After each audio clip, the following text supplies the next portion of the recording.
Bienvenidos a su podcast Nihilismo Sano. Mi nombre es Federico Compeán y nuevamente agradeciendo aquí a todos los que semana con semana nos escuchan. El día de hoy vamos a hablar de un tema, yo creo que es bastante popular cuando se habla de pues, temas filosóficos. Vamos a hablar del tema de Dios, pero más específico, vamos a hablar del tema de la muerte de Dios, que también es, yo creo que incluso una de las aproximaciones más comunes de mucha gente que está entrando apenas a temas filosóficos.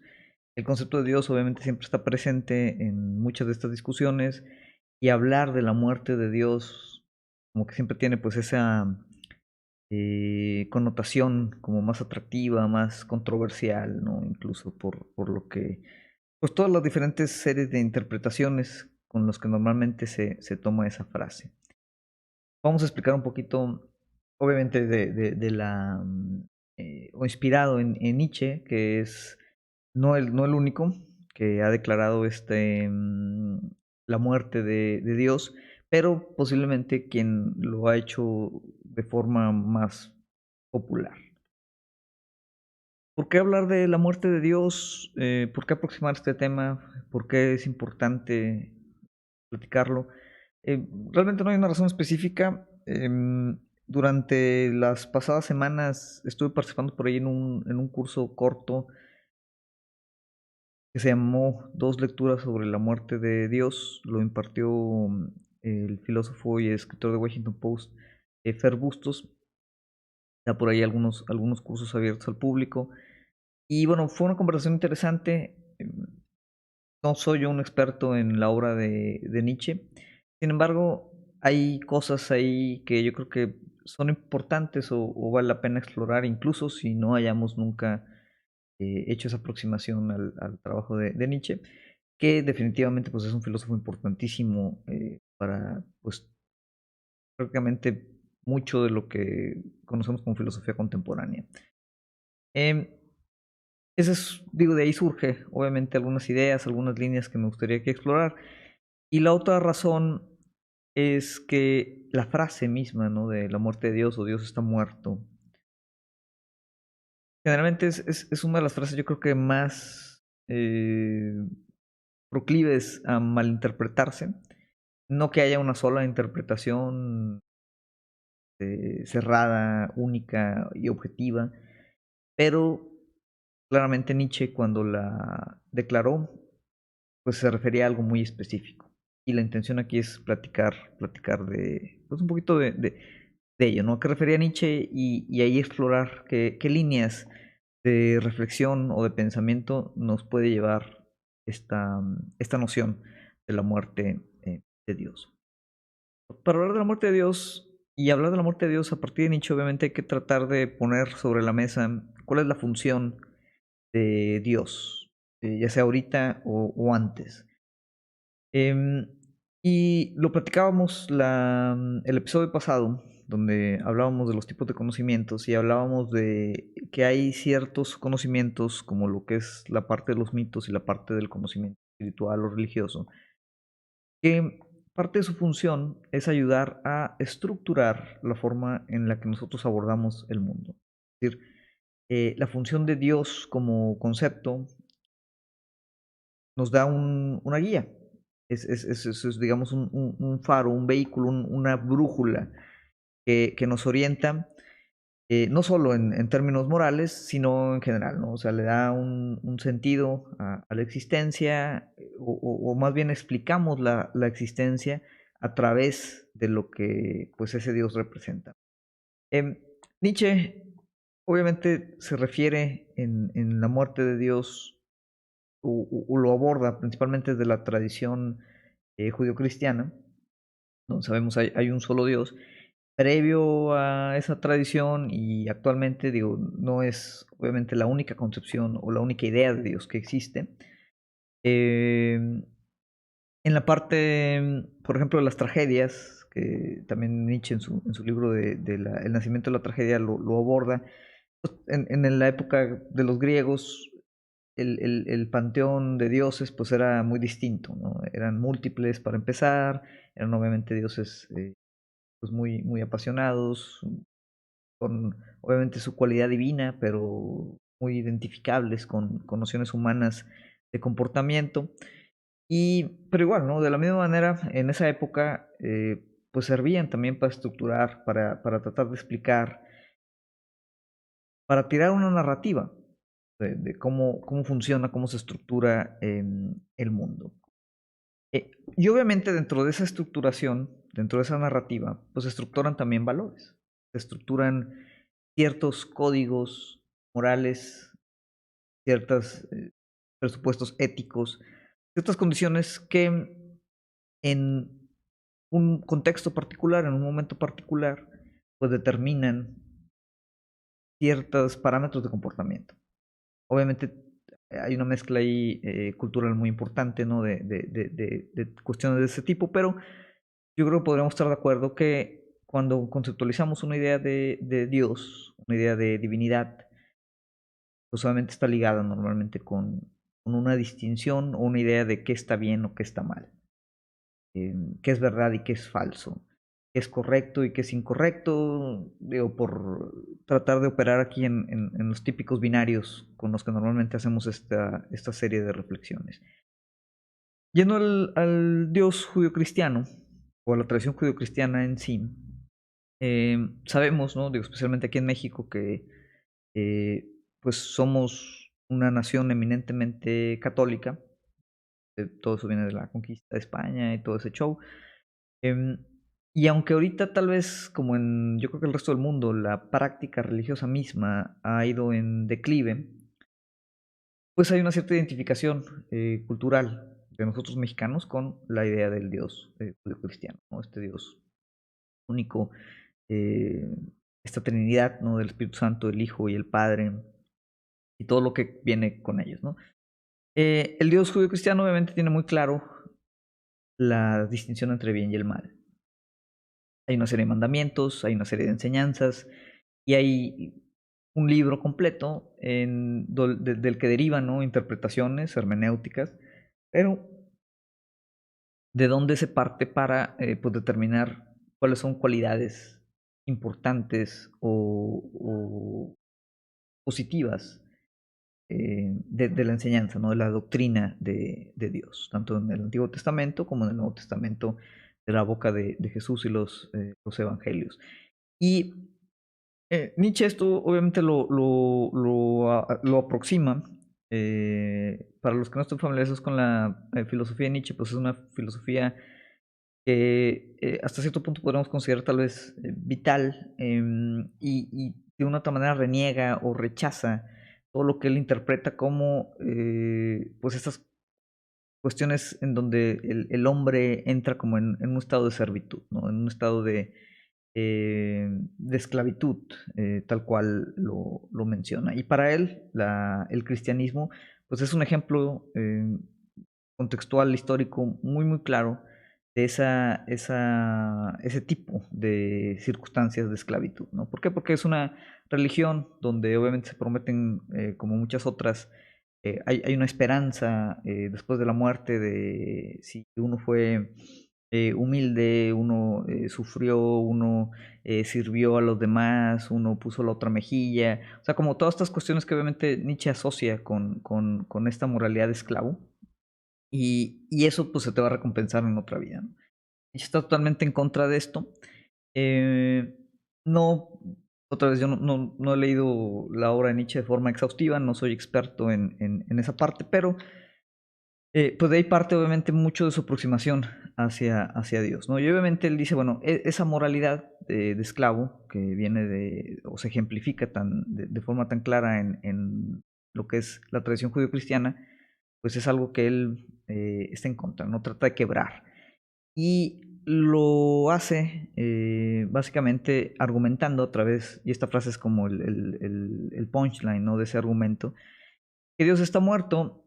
Y aquí lo que hace Nietzsche, obviamente muchos leen o leemos o leímos Nietzsche como primera aproximación a la filosofía, ¿no? Cuando estábamos chavos, cuando teníamos 13, 14 años, ¿no?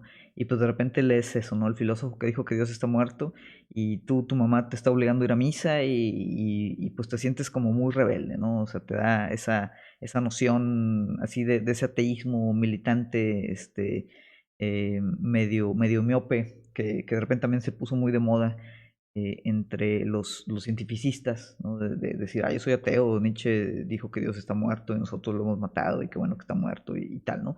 Pero obviamente esa interpretación, ¿no? Muy superficial de simplemente como una llamada a un ateísmo científico, o como le quieran llamar, precisamente obvia o ignora o decide ignorar todos esos presupuestos históricos y filosóficos de la obra de Nietzsche, ¿no? Entonces, cuando Nietzsche dice Dios está muerto, lo que está tratando de anticipar es poner, ¿no? en sospecha, poner en entredicho no solo la idea misma de Dios, sino la moralidad que de ella deviene. ¿En qué sentido? Nietzsche, por ahí en un texto famoso del filósofo Paul Ricoeur, eh, lo, lo equiparan, ¿no? Junto con Marx y Freud en lo que Ricoeur llama los maestros de la sospecha. Y dice, estos tres filósofos, los tres extremadamente importantes en la actualidad o relevantes, pues aunque de diferentes presupuestos, ¿no? y con diferentes orientaciones filosóficas, consideraron obviamente que había una especie de conciencia falsa, o sea, ciertos tipos de engaño. Por eso les llama él como los maestros de la sospecha, ¿no? Sospechan que hay algo que se muestra como claro, que se muestra como real, que no lo es, no hay una conciencia falsa sobre algunos temas. Marx obviamente lo refiere como a la parte económica, la parte material, la conciencia falsa que hay, que oculta u ofusca la conciencia de clase. Freud en lo que, pues, digamos, en el psicoanálisis se explora sobre toda esta condición inconsciente que existe, ¿no? Que la reprimimos o la ignoramos y ahí entonces el control que tenemos en teoría sobre nosotros mismos o el conocimiento que tenemos sobre nosotros mismos pues resulta también ser una falsa aproximación. Y Nietzsche, como lo mencionábamos, pues a través de lo que es esta exaltación del resentimiento del débil, ¿no? La moralidad de esclavo que él le llamaba, ¿no? En ese sentido, Nietzsche dice, pues realmente, ¿no? Eso es contingente. O sea, no hay, o sea, Dios no es un concepto que pueda sobrevivir y por ende su concepto, su moralidad, ¿no? Los valores, esa ancla, ese piso metafísico con el cual explicábamos muchas cosas y con el cual podíamos decirle a la gente, ¿no? Que fuera débil, que fuera servil, que fuera humilde y que esperara a una emancipación divina posterior a su muerte, pues ya no se puede sostener. Entonces, aquí obviamente Nietzsche entra entonces en un terreno, que es el terreno aquí que nos gusta, que es el terreno del nihilismo, o al menos así se le atribuye. ¿Por qué? Porque al derrumbar, ¿no? O anticipar el derrumbe de la idea de Dios como ordenador, ya lo decíamos, ¿no? Con esa función que tiene de estructuración del mundo, si quitas a Dios, ¿no? Si Dios ya no está en el centro, si ya no hay un centro incluso, pues entonces esa referencia, ese marco, esa ancla, esa base desaparece, quiebra. Algunos incluso lo atribuyen a Nietzsche, pues digamos como el ser el iniciador de mucha esta tendencia actual, ¿no? Determinada coloquialmente como posmodernismo, en donde las mismas grandes narrativas de sentido pues son derrumbadas, ¿no? O se les ve con esta misma sospecha. No voy a explicar ahorita todo el tema de posmodernidad, yo creo que sería tema completo para otro episodio, ¿no?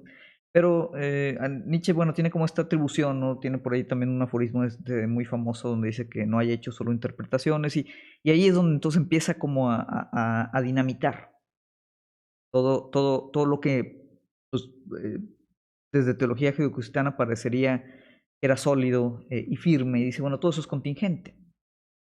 Es decir, puede cambiar, ha cambiado. Como ya decíamos, los griegos tenían otro tipo de dioses y por lo ende tenían otro tipo de moral. Y esta entonces es histórica, se mueve. Entonces, bueno, Dios está muerto, en ese sentido pues ya no podemos anclarnos en él o no podemos usarlo, él o su concepto, para determinar nuestra actitud moral hacia el mundo. Entonces, este nihilismo, más que tengamos una ausencia completa de valores, simplemente expresa como una incapacidad de estos valores para generar, pues ahora sí que un sentido que no sea contingente, ¿no? O sea, algo verdadero, algo que perdure, que sea real, de alguna manera, ¿no? Entonces, esto obviamente Nietzsche lo ve como un potencial de liberación. ¿Por qué? Porque en teoría, pues, si Dios es lo que determina lo que moralmente está permitido o no, cuando quiebras esa ilusión o ese concepto, entonces todo estaría permitido. Y así, digo, lo veíamos ahí en el curso, así lo estructura Dostoyevsky en la voz de los hermanos Karamazov, que mencionaban eso, ¿no? O sea, si Dios está muerto, todo está permitido. Y esa era como esa visión, ¿no? Esa visión vital en la que obviamente Nietzsche con su visión aristocrática, existencial hasta cierto punto, pues él decía, el superhombre tendría que tener la capacidad de determinar sus propios valores. Y obviamente eso sería como el impulso positivo, ¿no? De este tipo de nihilismo, pero también tiene obviamente, como lo hemos explicado aquí, un impulso negativo. Porque a la vez, ¿no? Si vaciamos de sentido o de perdurabilidad a todas estas condiciones morales o éticas, que obviamente nunca están aisladas, siempre están construidas o ligadas a, socialmente, ¿no? A los temas de la cultura, pero pues advierte también que puede entrar el hombre, ¿no? Sociedad, ¿no? Como individuo, a una especie de experiencia de sinsentido vital, que debilite la voluntad, que debilite el deseo y que pues de otra manera nos paralice, que sería la contraparte, ¿no? Ese nihilismo no sano. Uno es vital, el otro es lo contrario, ¿no? Va derrumbando esa voluntad, ese deseo, esas ganas de hacer algo al darnos cuenta que sin referencia, pues de repente nos encontramos perdidos, nos encontramos a la deriva. Si no hay una brújula, no hay un faro, no hay una luz que nos determine cuál es el camino, aunque en teoría podemos tomar el camino que queramos, pues entonces ya la responsabilidad, la metafísica de esa responsabilidad se torna hacia el individuo. Y obviamente llenar el espacio que deja Dios en la estructuración del mundo y tratar de tomarlo nosotros, aunque es algo que se ha tratado de hacer, pues definitivamente no hemos podido llenar ese espacio. Y es un problema, ¿no? Porque ya no podemos simplemente volver a Dios. No es como que lo matamos y podemos simplemente revivirlo y como volver a remistificar la existencia. Ya no lo podemos creer. Es algo como de alguna otra manera irreversible. Entonces nos pone en esa situación, ¿no? Una situación existencial bastante complicada en la que pues obviamente ya no podemos darle sentido al mundo, no al menos desde la perspectiva del concepto de Dios o la divinidad. Ahora, eso no significa que el mundo como tal no tenga sentido o que no pueda tenerlo. Pero ¿de dónde se lo damos? Y hay muchas lecturas, obviamente, de toda esta cuestión. Una de ellas es, y la veíamos ahí en el curso, Lacan invierte.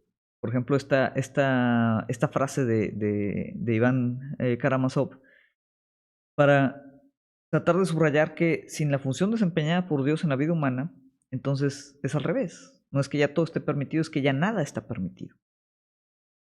Obviamente, eso viene de una serie, o también podría tener una serie de interpretaciones Yo desconozco a profundidad o incluso superficialmente la verdad del trabajo de Lacan.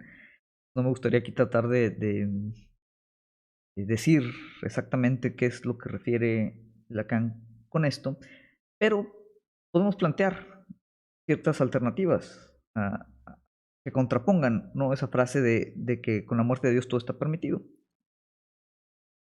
Con la existencia de Dios, más bien, podríamos argumentar que todo estaba permitido, en el sentido de que al haber claramente una verdad, un verbo, una epifanía de qué estaba bien o qué está mal, al tener eso muy claro y asumirlo como sólido, entonces todo está permitido en aras de orientarnos hacia esa moralidad. Es decir, todo está permitido, por ejemplo, en el combate a lo que esa moralidad determina como malvado. Llámese las tinieblas, el diablo, Lucifer, lo que sea. Cuando hay una moralidad que no es contingente, ¿no?, que permanece, que perdura, que es la verdad, entonces claramente uno puede hacer todo, todo está justificado mientras se cumpla con esa verdad, con esos mandamientos. Al quitar a Dios del centro del panorama, ¿no?, al asesinarlo, al matarlo, porque Nietzsche dice Dios está muerto y lo hemos matado nosotros, no es que podamos entonces hacer lo que sea, porque entonces la responsabilidad, otra vez ese hueco, alguien lo tiene que llenar. Lo trató de llenar tal vez la ciencia, en la ilustración, ¿no?, la racionalidad, y eso yo creo que es un tema que está abierto, ¿no? Foucault anticipa también que el hombre, así como Nietzsche anticipó, y digo, Foucault obviamente se inspira mucho en la obra de Nietzsche. Así como Nietzsche anticipaba la muerte de Dios, pues Foucault anticipa la muerte del hombre, ¿no? Otros podrán decir que hay filósofos que anticipan después la muerte del sentido, la muerte de la verdad, ya en temas como más posmodernos, más postestructuralistas. Entonces, ¿qué queda en esa posición? Y aquí, obviamente, hay muchas ideas, muchas nociones. Em, pero obviamente lo que tome la posición o lo que ha tomado la posición de Dios, pues también toma la posición o su atribución en lo moral. Cualquier cosa que nosotros pongamos en el centro, si ya no es Dios y ahora le llamamos el hombre, la ciencia, la racionalidad, pues bueno, esa cosa que pongamos en el centro es la cosa que también va a determinar cuál es la condición ética de este presente. Por ejemplo, Dios antes, pues como ser omnipotente, digamos que veía todo, veía hacia a nuestro interior, nuestras intenciones, lo más profundo de nuestro concepto de alma. Dios sabía realmente quiénes éramos nosotros desde antes de existir. Entonces, muchas cosas de las que como nos comportábamos tenían que ver con la noción, ¿no?, de que había un ser supremo que de otra manera conocía todo sobre nosotros, lo que hacíamos, cómo lo hacíamos, por qué lo hacíamos. Ahora que no existe esa parte, y antes obviamente en ese sentido había cosas que por vergüenza, por miedo, por N cantidad de cosas no compartíamos, las manteníamos en las bóvedas más privadas de nuestro corazón, de nuestra alma, lo que sea, ¿no? Y ahora es al revés, ¿no? Ahora mostramos todo. No hay un Dios que lo ve todo, pero sí hay una necesidad entonces de mostrarle a alguien, una mirada de un otro, todo. Pero ese otro también podríamos decir que tal vez ya no existe, o que no nos ve o no nos observa. Y de repente estamos en redes sociales, ¿no?, haciendo TikToks, haciendo podcasts como este, hablando solos, expresándonos solos, mostrando nuestra identidad a nadie. ¿Por qué? Porque ya no hay algo que vea hacia nuestro interior y nos diga si somos buenos o somos malos. Entonces tenemos que de alguna otra manera mostrarlo a través de nuestra identidad, si somos buenos o somos malos. Desde una identidad, todas de alguna otra manera mediadas por el consumo, ¿no? Pero desde identidades tan triviales como que a mí me gusta usar ropas de marca, las muestro, aunque sean ropa común y corriente, pero como tiene la marca es muy cara, hasta condiciones políticas, ¿no? No, es que yo soy muy bueno, porque yo soy anarquista, tecno-utopista, luterano, ultra plus, dos tercios. Y ahí obviamente estás dando, ¿no? Como una identificación que dice, pues esa, ¿no? Es mi centro, es lo que determina mi moralidad y es una moralidad obviamente superior a la tuya, que tú eres un sucio puerco neoliberal. Entonces, hay estos dispositivos, ¿no? El que Dios haya muerto y haya puesto en evidencia, ¿no? Que la moral es contingente, no significa que lo moral haya desaparecido, no significa que, como decía Karamazov, que todo está permitido. Y tal vez, como decía Lacan, la función que desempeñaba Dios era precisamente la contraria. Ahora, ¿qué podríamos decir que ahorita toma la posición de Dios, la función, ¿no? De estructurar la narrativa de cómo entendemos el mundo? Muchos dirán el dinero, ¿no? Capital. Y hasta cierto punto yo creo que podrán tener razón. Walter Benjamin lo describió, ¿no? El capitalismo como una religión. Em, la búsqueda de sentido, ¿no? Puede ser otra. Pero al final, el individuo, ¿no? Muchos dirán, bueno, es la época del individuo, el narcisismo, ¿no? Lipovetsky aproxima algunas de estas nociones en su libro La Era del Vacío. Pero detrás de eso, esas son, yo pienso, ¿no? Y esto tal vez ya es una lectura muy personal, yo pienso que son consecuencias de, otra vez, la metafísica que ahorita está en el centro. Y en mi opinión, la metafísica que ahorita está en el centro es como el enmarque tecnológico, ese enmarque que aproximaba, que advertía Heidegger en su pregunta referente a la tecnología. Porque ese enmarque tecnológico, aunque se escucha raro decir que la tecnología es una especie de ontología, una especie de metafísica, como dice Heidegger, ¿no? Es una forma de enmarcar el mundo, de observarlo, de aproximarlo. Y ahorita yo creo que la tecnología precisamente, que viene de toda la cuestión de la racionalidad en la ilustración, pero ahorita vamos a decir el tema técnico, que después se articula a través del mismo lenguaje que utilizamos, es lo que se posiciona en la ausencia de Dios. Y no me refiero a tecnología, a el celular, y la computadora y el internet, sino otra vez el enmarque tecnológico. Como Heidegger decía, es una forma de ver el mundo, una forma en la que vemos todo como recursos a ser optimizados, a ser utilizados.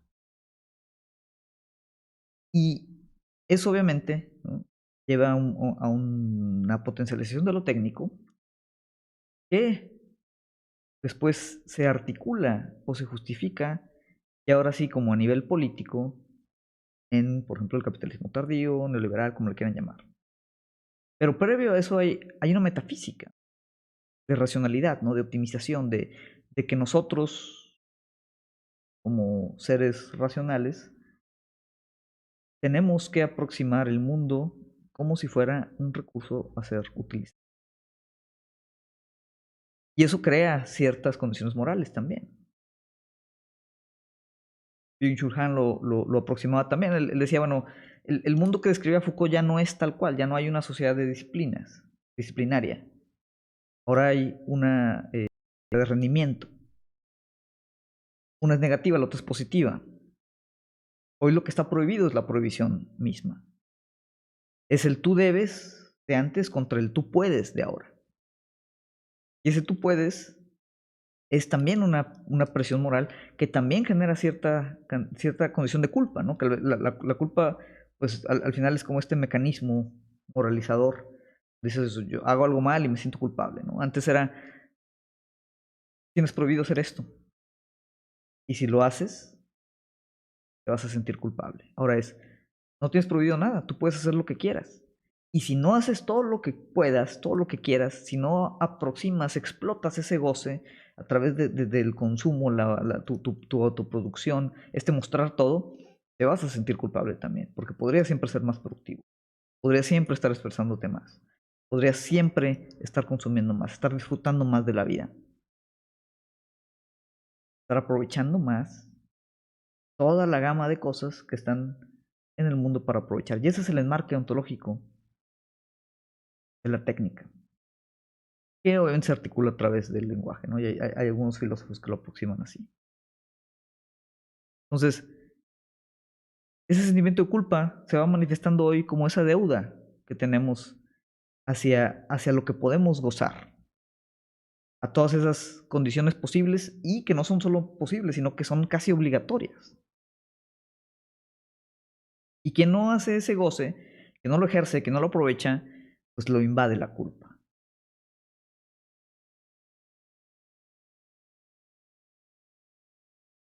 Y esa culpa es ese semblante de ese otro, con mayúscula.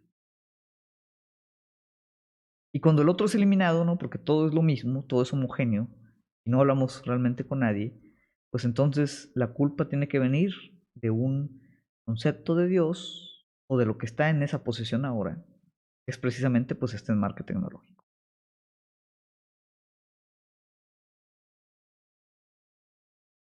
Entonces,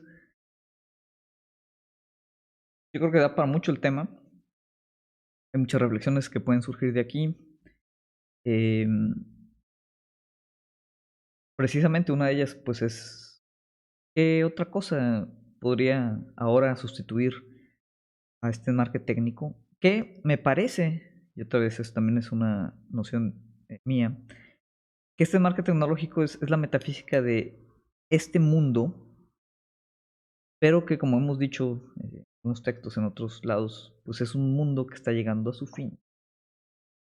No en el sentido de que va a haber una gran cataclismo que termine con la existencia de nosotros, sino que la forma otra vez en cómo está estructurada la realidad actual, el mundo actual está cambiando, ¿no?